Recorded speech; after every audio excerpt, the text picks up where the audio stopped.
Hello everybody and welcome. In this video I'm going to answer the question why does your earbuds Philips are not charging.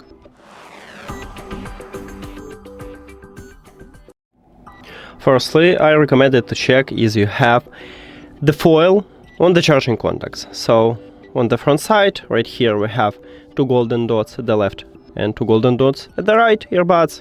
This one is charging contacts. Make sure that you have a foil on them. Also, you can check it at the charging case. Right here we have charging contacts. Check and remove the foil.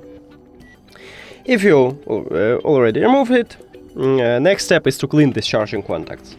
So you can apply isopropyl alcohol at them, because isopropyl alcohol doesn't conduct electricity, so there will be no short circuit. If you haven't isopropyl alcohol, you can clean it only with a brush. So if you have it, apply and then clean it with a brush or a toothbrush if you haven't cleaned tools.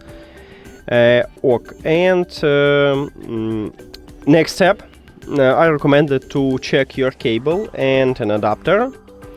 And also check charging port. At the back side, right here we have USB-C port. Check is everything okay with this port.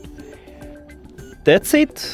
Thank you for watching this video. If you found it helpful, please consider subscribing to the channel and leave the like on the video. See you later.